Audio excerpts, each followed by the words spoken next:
Hello and welcome to Module 12. The Windows system stores different types of evidence related to the user's activity on the computer systems. Most of the forensic investigations will revolve around traditional areas, such as user-created or user-protected data, like active or deleted files, passwords, encrypted files, among others, but not around non-traditional areas such as system-created data or artifacts. Artifacts are objects or areas within a computer system that hold important information relevant to the activities performed on the computer by the user. The location and type of information contained in the artifacts differs from one operating system to another. These artifacts have to be identified, properly processed, and the information contained in them has to be analyzed to prove or disprove an observation made during the forensic analysis. However, absence of information in a particular artifact doesn't mean that the activity did not occur in the computer system. There are multiple artifacts in a Windows environment that serve as important evidence in the forensic analysis of digital media. We have seen in previous modules some of the essentials such as the Windows prefetch, the registry, restore points, and so on. In this module, we are analyzing the folder structure on a Windows operating system. This can provide important evidence, so if you want to analyze some of the Windows essentials, feel free to pause this video and review the previous modules. Windows operating system creates multiple artifacts because of user activity on the computer system. When a user logs on for the first time, a series of folders and files are created on that computer in a way that is transparent to the user. This folder structure is created whether the person logs on locally or authenticates through a network. An interesting thing about this process is that the user's root folder of that structure is named after the person's username. Windows NT 2000, XP, 2003, and Vista all store these folders in different places. Windows 2000, XP, and 2003 store the information in C, Document and Settings. Windows NT stores them in C, WinNT, Profiles, and Windows Vista and recent versions stores in the folder in C, Users. The account for all users is one that should be included in all examinations, as this account is accessible to all and holds global information. The root folder for a user also contains ntuser.dat, which is a key file mentioned in previous videos. The ntuser.dat is updated by the operating system when a user logs out. Therefore, its last written time can be used to possibly determine when the user last logged out. Okay, here's a quick question for you. Where is the user's root folder located in modern versions of Windows? Is it A, C, Documents and Settings, or B, C, WinNT, Profiles, or C, C, Users, or probably D, C, NT Users? If you said C, you are correct. A is the location for Windows 2000, XP, and 2003. B represents the folder where the Windows NT stores the user's data, and D is not a real system folder. Windows Vista and recent versions stores the user's data in C, Users. Now, let's analyze some of the artifacts. The application data or app data folder contains data created by programs. Almost every program you install creates its own folder in app data and stores information there. In Vista and more recent versions of Windows, the application data folder has been replaced with a folder named app data. The app data folder resides in the user folder, which is the same location that contains documents, music, and other library folders.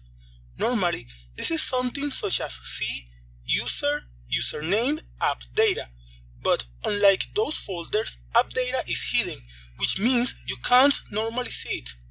The Windows address book is located within the folder found within this area. A list of recently accessed files created or opened through any Microsoft Office application is maintained under Application Data Microsoft Office Recent folder. If you're using an older version of Outlook, that program's data is probably in app data as well. A cookie is a small piece of data sent by a server to a browser and stored on the user's computer while the user is browsing. Cookies are produced and shared between the browser and the server using the HTTP header. It allows servers store and retrieves data from the client. It is stored in a file on the client side, and the maximum size of cookie that can be stored is limited up to 4 kilobytes in any web browser. Internet sites typically store cookies on local computers to allow identification of the user on subsequent visits. Cookies can be not allowed by the user but are mostly accepted. The obvious value to forensic analysis is to be able to gain an insight to the sites the user visits. Dates and times of the visit are also useful. For instance, when you open YouTube and search for pop songs, this will get saved in your browser's history. Now, the next time you go to YouTube in the browser, the cookies read your browsing history and you will be recommended more pop songs. In older versions of Windows, the cookies folder is located in the root user folder. With Windows Vista and recent versions, because cookies follow the user in a domain, the cookies folder is found at C, user, username, app data, roaming, Microsoft, Windows, cookies. In Windows, the desktop is the location which occupies the whole screen area that you see after you sign into your user account. It can store shortcuts to anything as well as files and folders. Files you see on the desktop are stored in a special folder in the user profile. All the files present on the desktop of a user are stored in the desktop folder of the operating system. Typically, the desktop is populated either by the user or by programs that automatically create files and place them on the desktop. The all users desktop should also be examined to see what icons are global and what ones are specific to the user. In modern Windows versions, including Windows 10, all users folder has been replaced by a folder called public. The desktop folder contents are stored in two locations.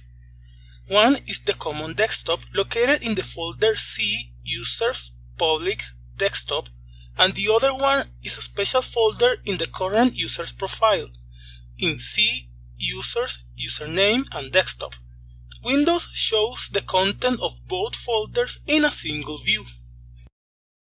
The favorites folder found in Windows provides the user an easy way to organize and launch the folders that they use often. The favorites folder was introduced in Windows 7 and continues in Windows 8 and more recent versions. Displayed within the left sidebar, Favorites provides easy access to popular locations within the Explorer. This folder contains favorites for Internet Explorer. Internet sites that a user visits frequently are typically found in this folder. Examiners should be aware that some scripts contained within HTML pages can populate entries within this folder without the user's consent. While the majority of entries are due to the action of the users, additional examination may be required to confirm the origin. By default, Windows stores the user's personal favorites folder in the user's account folder. Modern Windows operating system stores favorites in C, user, username, favorites. Okay, in the next video, we'll keep reviewing some of the Windows artifacts, and in the meantime, don't forget to check the references and supplementals if you want to know more about these Windows artifacts.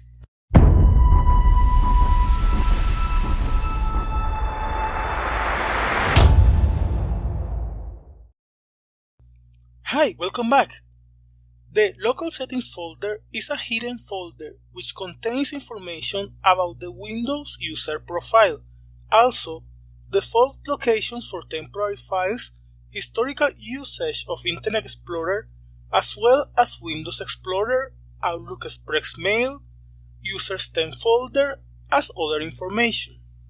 Temporary Internet files are frequent focus for forensic examiners as they contain the Internet cache, web-based email, downloaded files, and other information. The Temp folder, while not the most exciting user folder, may provide tremendous information to assist in an examination, as many applications create and maintain log files in this folder. In Windows XP, this folder is located at C Users, Username, Local Settings. In Windows Vista 7 and more recent versions, the local settings is a junction point, or a hidden and protected operating system file that is not meant to be accessed by the users. It points to a user-accessible folder at the following destination: C Users, Username, AppData, Local. My Documents and Documents are Microsoft Windows folders that store computer documents and other files associated with programs on the computer. For example, when saving a file in Microsoft Word, the default folder is My Documents. Saving all your files into the My Documents folder makes them easier to back up and locate. Early versions of Windows refer to the folder that holds your documents as My Documents. However, all of the recent versions of Windows now refer to this folder as Documents. Although they have different names, they are the same folder. In early versions of Microsoft Windows, the My Documents folder could be found on the desktop by default. However, Windows Vista and recent versions disable this feature by default. The Recent Items folder, previously called Recent Documents in Windows XP, is used by Windows to record what documents have been opened. The list is displayed in the Windows Start menu, either under the Recent Items menu or when you hover over applications. These link files appear to the user when they access the recent documents, and by default they will see a maximum of 15 entries. An entry with the user's ntuser.dat registry hive dictates the selected entries. Whenever a user opens a document, a link file is created in the Recent folder, located in the root user folder, except for Windows Vista and beyond, where it is located in the path C Users, Username, AppData, Roaming, Microsoft, Windows, Recent. The user is unaware that this file is being created or modified. If the same document in the same location is later reopened, the link file is updated with the target file's updated information. The Send To feature has been around since Windows 98, providing a convenient way for Windows users to easily perform simple file operations and send files or folders to other locations such as the desktop and documents folder, third-party applications, and even to other drives or devices via Bluetooth or CD or DVD writers. A few default locations are provided, such as compressed or zipped folder, desktop, documents, fax recipient, mail recipient, and attached drive that you can send to. And these options will likely grow after installing third-party applications. Entries for USB thumb drive and similar media will not persist in this folder, as they are only available on an operating computer with the media inserted. Examiners will need to examine the USB store key within the system registry hive to determine the USB storage devices that have been attached to the computer. We will see this in the next module. In Windows XP, it's easy to get this folder as it is found at C Documents and Settings, Username, and Send To. In Vista and recent versions, when you navigate to C Users Username, you will see several shortcuts like the Send To shortcut, but you won't be able to access any of them. Those are junction points. The real Send To folder is relocated to C users, username, app data, roaming, Microsoft, Windows under the Send To folder. The Microsoft Windows Start menu is the primary location in Windows to locate the installed programs and find any files or folders. By default, the Start menu is accessed by clicking Start, which has the Windows logo, and is located in the bottom left corner on the Windows desktop screen. In Windows 8 and Windows 8.1, the Start menu was replaced by the Start screen. The Start menu returned in Windows 10. This allowed the system to display specific items for each user that accesses the system. Just as with the desktop folder, examiners must consult the Start menu for all the user accounts to gain a more complete view of the items available to the user account under investigation. In Windows 10, the left-hand side of the Start menu is made up of two main sources of shortcuts. One is the user's profile location. This is pulled from the default user profile on the server where the profile is created. The other one is the common user's Start menu directory. This location is also the area where the tiles are pulled from when defining a custom Start menu layout. The Start menu will combine all results from both of these locations and display a single folder depth aggregation of all shortcuts in all folder structures below these directories. Okay, here's a quick question. Which artifact is used by Windows to record what documents have been opened? Do you think it's A, Start menu, or B, Send To, or maybe C, My Documents, or D, Recent? The correct answer here is D. The Start menu is the primary location in Windows to locate the installed programs and find any files or folders. Send To refers to files that were sent to locations such as Desktop and Documents folder, third-party applications, and even to other drive or devices. My Documents or Documents store computer documents and other files associated with programs on the computer. To sum up, Windows operating system creates multiple artifacts as a result of user activity on the computer system. When properly identified, processed, and analyzed, these artifacts help the forensic examiner in determining the user activities that have taken place in the system, as well as the timeline of such activity and frequency of the activity. This information also helps in reconstructing a specific activity or security incident. As usual, don't forget to check the references for more information or if you have any question. And in the next module, we're going to learn where we can find information about every USB token ever plugged into the system. Hello and welcome back to the course. In the previous module, we analyzed some of the Windows artifacts or key location in the system folder structure where an investigator can find potential evidence. We talked about how information sent to USB devices can be very important. In this module, we are going to dig into this by analyzing the history of USB devices that have been plugged into the system. USB device history can be a great source of evidence when an examiner needs to determine if and why an external device was connected to a system.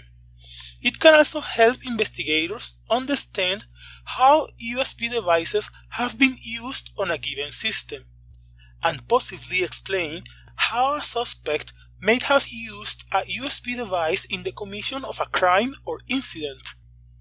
USB device analysis can vary depending on the version of the operating system and the type of USB device connected. It can be USB mass storage device, removable storage, or MTP device. The type of device will dictate dictate which drivers have been installed on the system and how Windows handles the device. Usually, examiners will find valuable evidence in USB mass storage devices, but should still be familiar with other device types and how they are handled. Typically, for USB mass storage devices, examiners need to collect details from multiple locations in order to analyze USB activity on a Windows machine. Registry keys track each mounted volume and assigned drive letter used by the NTFS file system. Information concerning any external devices such as USB devices, CD, DVD-ROMs, external memory cards, digital cameras, among others, that had previously been attached to the system will be recorded in certain registry keys. On a live system, regedit or registry commander can be run from a USB device to access these keys. Please note that inserting this USB device will also make changes to the registry. The keys can be exported directly from a live system and saved as readable text files. The subkeys are the serial numbers of devices that have been attached to the system. Each of the subkeys will record the most recent time a USB device was attached and will also provide the date and time that the device was originally attached to the system. Whenever any device is connected to a USB port, drivers are queried and a subkey, which includes the device name, is created under this key. Another subkey consisting of the serial number of the device is also created. The first and last times that each device was attached are also recorded in each subkey. USB Store contains details on the vendor and brand of the USB device connected, along with the serial number of the device, which can be used to match the mounted drive letter, user, and the first and last connected times of the device. The mounted devices key allows investigators to match the device serial number to the given drive letter or volume that was mounted when the USB device was inserted. If several USB devices have been added, examiners may not be able to identify the drive letter since the mapped drive letter will only display the serial number for the most recently mounted device. The mount points to will reveal which user was logged in and active when the USB device was connected. Mount points to lists all of the device IDs that a particular user connected, so you may need to search through each ntuser.dat hive on the system to identify which user connected a particular device. The USB key from the system's hive provides examiners with vendor and product ID information for a given device, and also identifies the last time the USB device was connected to the system. Using the last write time on the key of the device serial number, examiners can identify the last time it was connected. The file usbstore.sys is located in the folder C Windows System32 Drivers. We can use special tools to analyze the content of it. Okay, here's a post-assessment question for you. Which key allows investigators to match the device serial number to the given drive letter or volume that was mounted when the USB device was inserted? Is it A. Mounted devices, or B. Mounted drives, or maybe C. Mount points to, or maybe D. Mount disks to? If you said A, you are correct. B is not a real subkey explained, same as D. The answer C refers to the information about the user that was logged in and active when the USB device was connected. Registry keys are an important source of information and can point to significant evidence in a forensic examination. Knowing which drives were connected in a crime could solve many mysteries, because most of the time the information in the drive is not available in the local machine. In the next video, we're going to analyze how to review the information in USB Store. And as usual, don't forget to review the references and supplemental for more information.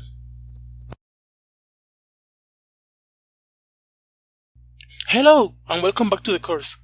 In this lab, we're going to learn how to review the history of USB devices that have been connected to the system by using USBDeview, a utility by Nearsoft that lists all USB devices that are currently connected to the computer, as well as all USB devices that were previously used.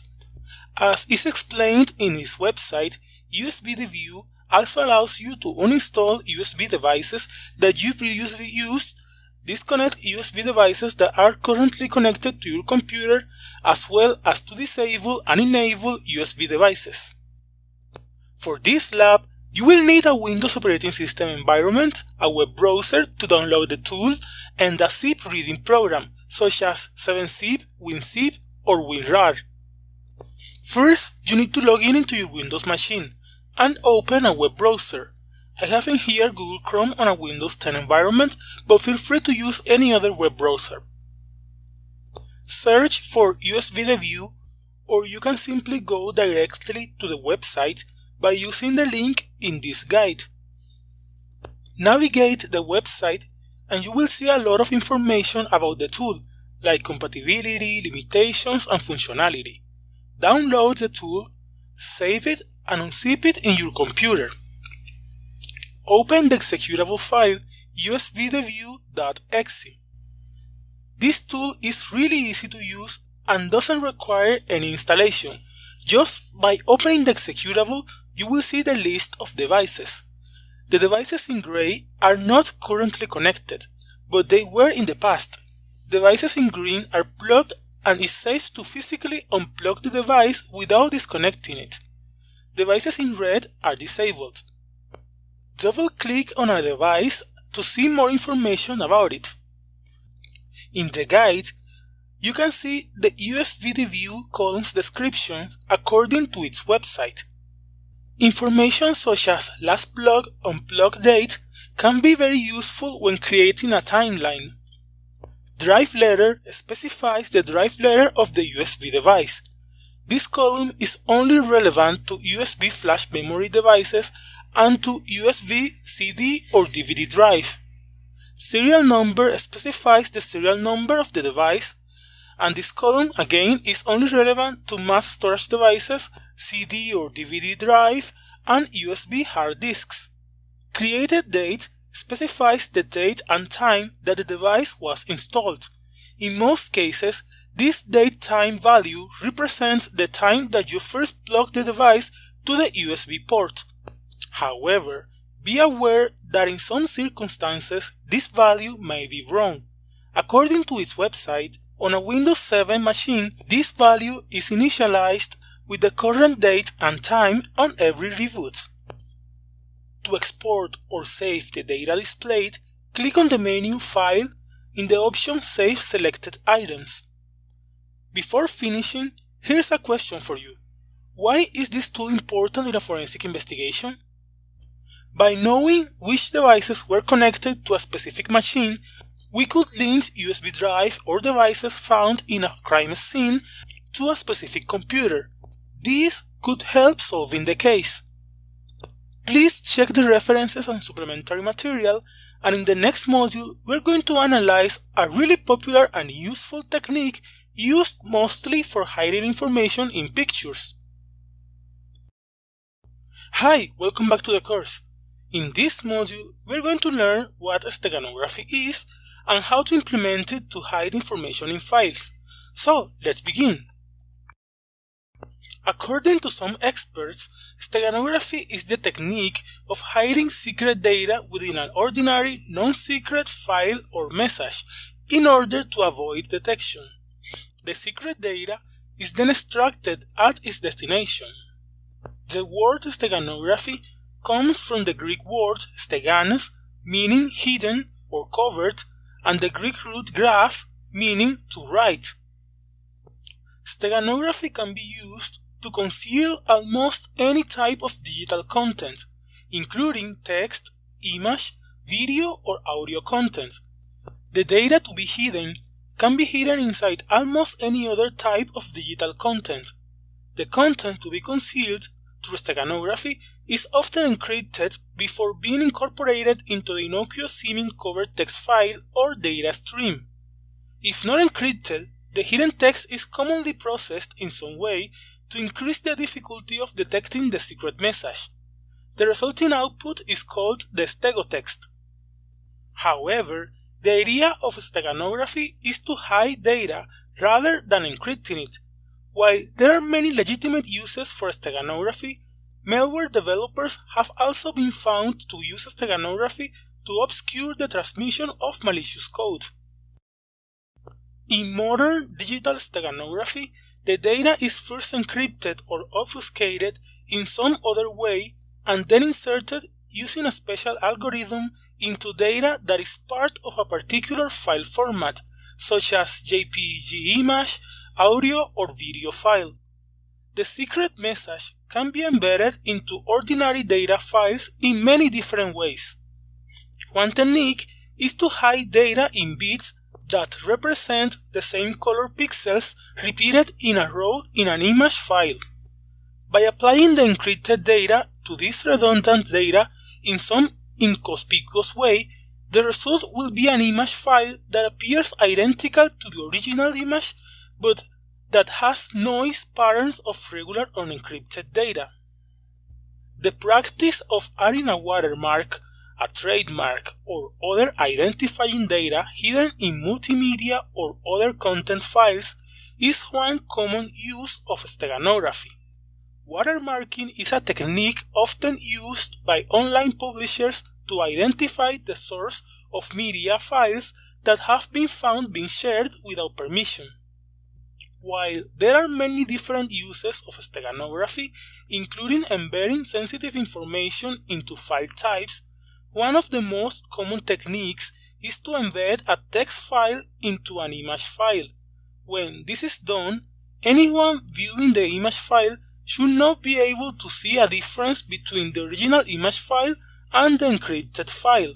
This is accomplished by storing the message with less significant bits in the data file. This process can be completed manually or with the use of a steganography tool. The primary advantage of using steganography to hide data over encryption is that it helps obscure the fact that there is sensitive data hidden in the file or other content carrying the hidden text, whereas an encrypted file, message, or network packet payload is clearly marked and identifiable as such. Using steganographic techniques helps to obscure the presence of the secure channel. Steganography is distinct from cryptography, but using both together can help improve the security of the protected information and prevent detection of the secret communication. If hidden data is also encrypted, the data might still be safe from detection, though the channel will no longer be safe from detection. There are advantages to using steganography combined with encryption over encryption-only communication. Steganography software is used to perform a variety of functions to hide data, including encoding the data to prepare it to be hidden inside another file, keeping track of which bits of the cover text file contain hidden data, encrypting the data to be hidden and extracting hidden data by its intended recipient. There are proprietary as well as open source and free-to-use programs available for doing steganography. OpenStego is an open source steganography program.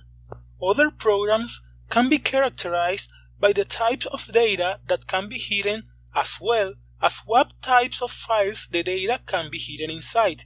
Some online steganography software tools include SHA steganography used to hide secret files in BMP images or WAV files.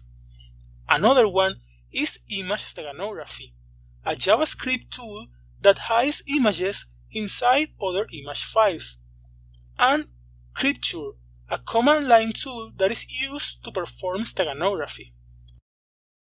Before finishing, here's a quick question for you. What does the word steganography means? Do you think it's A, hidden file, or B, hidden writing, or C, hidden image, or maybe D, hidden rock? The answer here is B. The word steganography comes from Greek history and means hidden writing. To sum up, the idea of steganography is to hide data rather than encrypting it. This is becoming more and more important because users can be forced to reveal their passwords. If there is no way for an adversary to prove that encrypted data exists, and even more important, no way for the owner of the data to prove that they can reveal all passwords, then they can effectively deny they were in possession of encrypted data.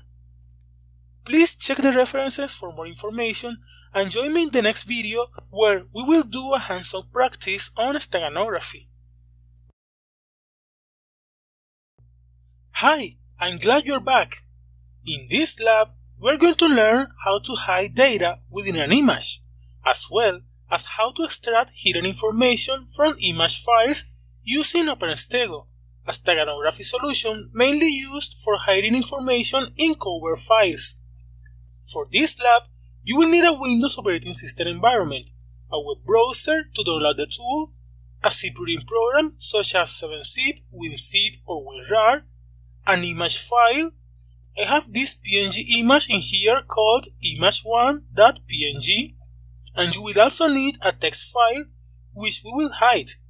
I have this text called password.txt which has secret information inside. First, you will need to log in into your Windows machine. Next, you have to open a web browser. I have in here Google Chrome on a Windows 10 environment, but feel free to use the web browser of your choice. Search for OpenStego, or you can simply go directly to the website openstego.com, which is in this guide. Read the documentation in the website if you want, and click in the download option in the top of the page. Download the exe file and save it in your computer. This tool requires an installation, so run the executable file, set up openstego.exe. It usually has the version number of the tool. Review the license terms and click on I agree if you do. Follow the installation wizard. When the installation is finished, open OpenStego from the Start menu and the main window will appear. To hide data, verify that the Hide Data option is selected. Select the text file in the field Message file. Select the image file in the field Cover file. Type a name for the output image file. In this case, I'm typing image2.png. If you like, select the encryption algorithm and put a password in the file. By doing this, we make sure that only the users with the password can extract the hidden file. Click on Hide Data and a new image file will be created. Okay, here's a question for you. What is the difference between the two image files?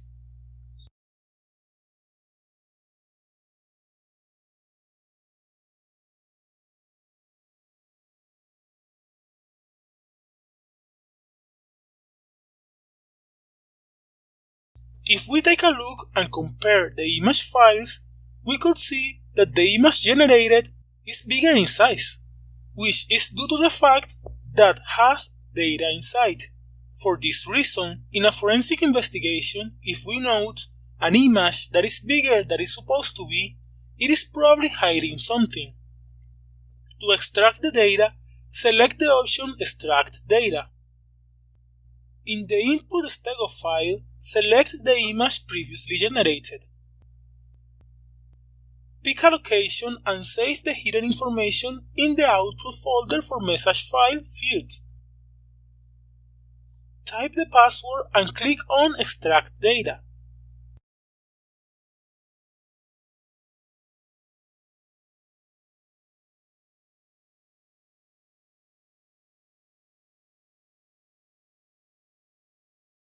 you will see the hidden file in the specified location. Now, we know how to hide information in a way that does not attract any attention. Only the intended recipient is aware of such data. If you want to know more about this topic, please check the references and supplementary material, and in the next module we're going to study email forensics and how to extract key information from these messages. Hello and welcome back.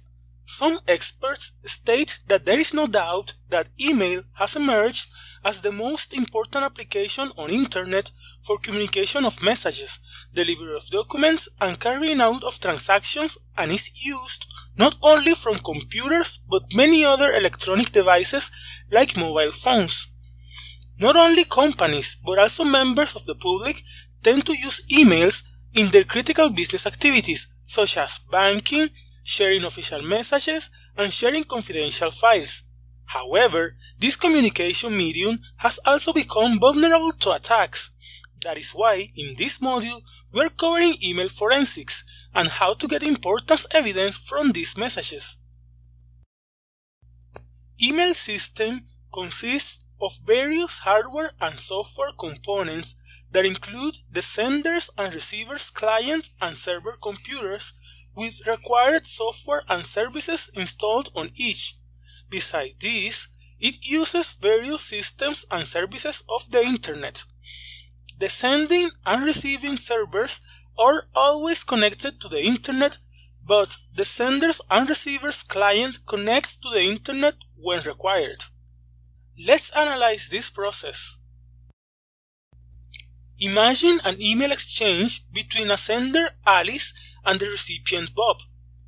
Alice composes an email message on her computer called Client for Bob and sends it to her sending server using the SMTP protocol. The sending server performs a lookup for the mail exchange record of the receiving server through Domain Name System or DNS protocol on the DNS server.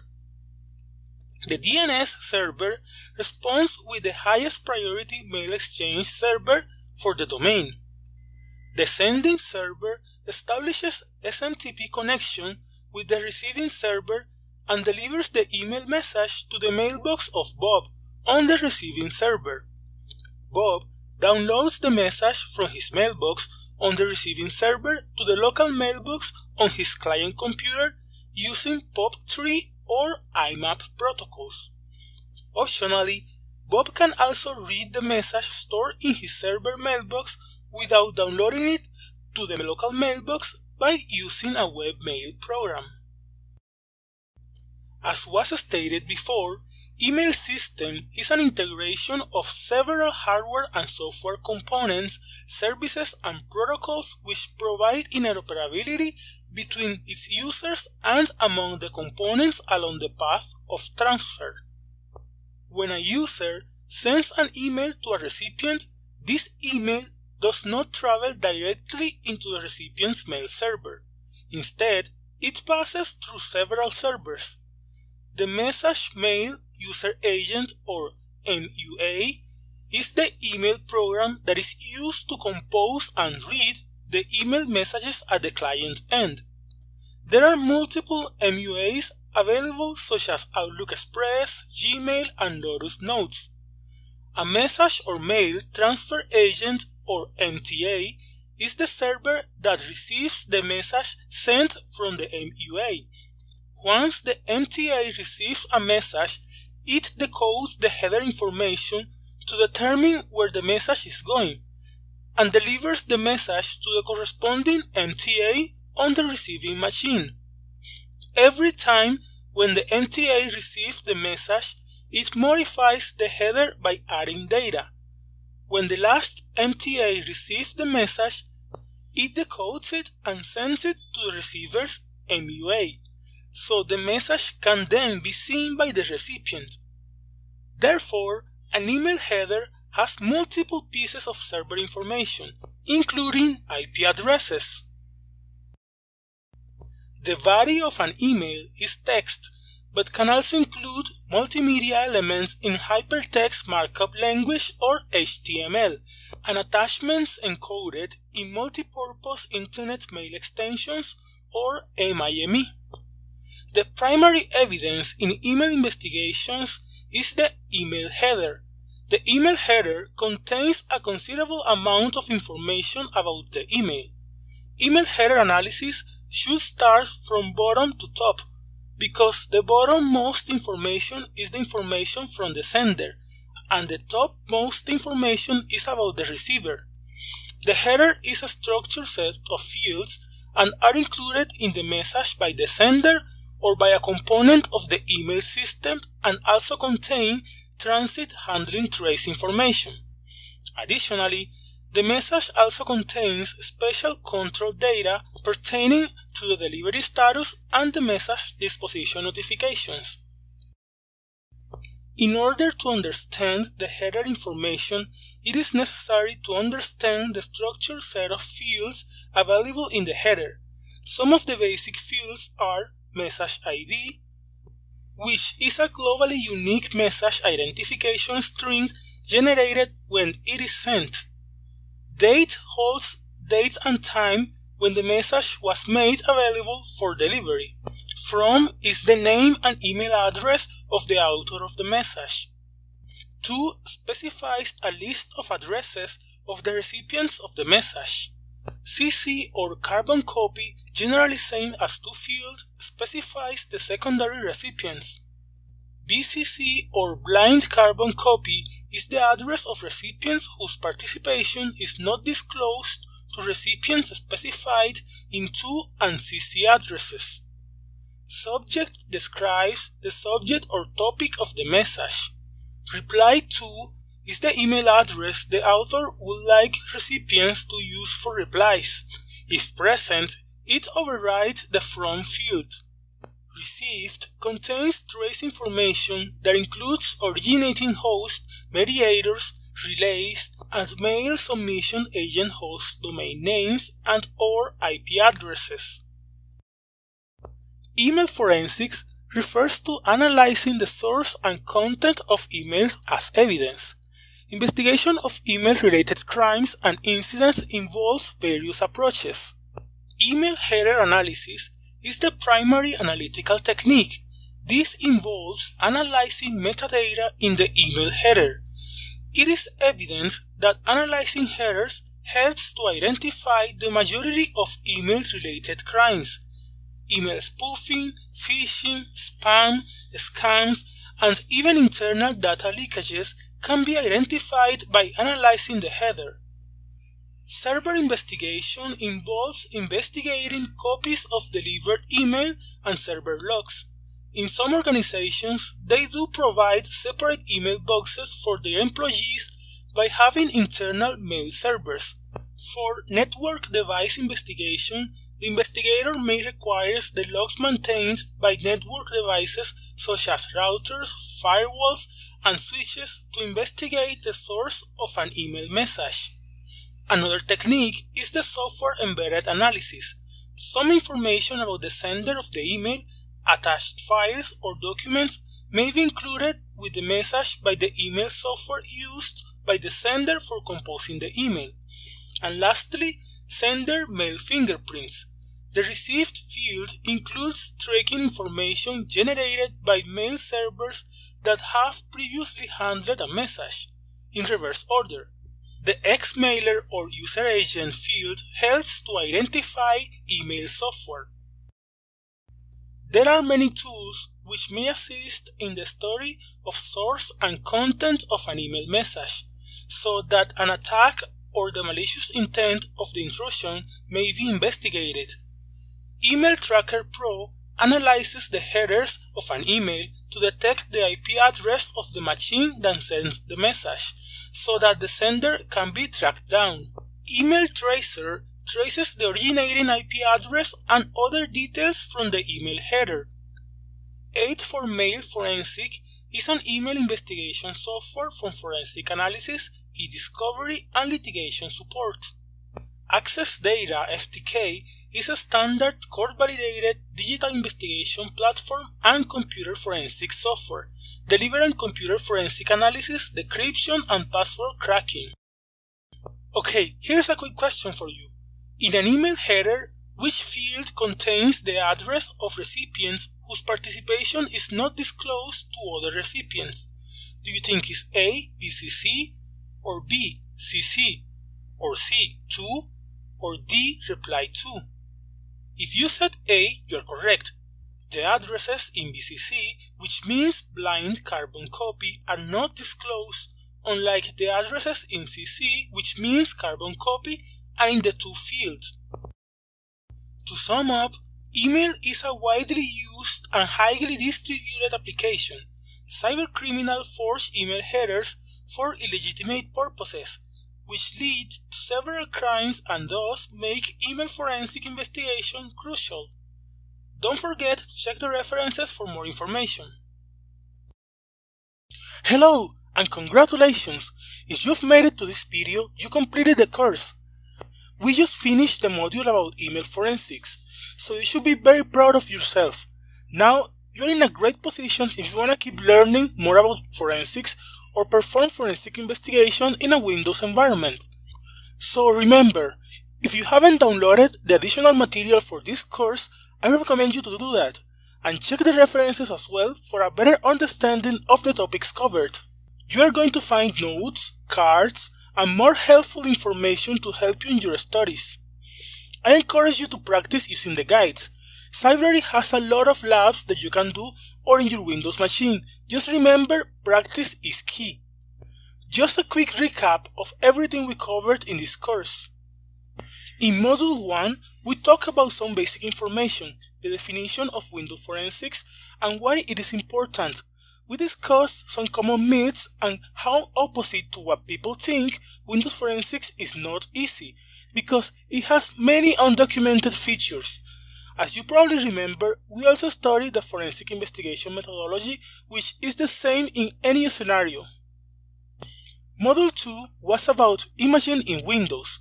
We defined the concept of imaging, the principles and the structure of a Windows operating system. We talk about the physical and logical drive nomenclature, why the letter used for the main disk is C, as well as some registry entries.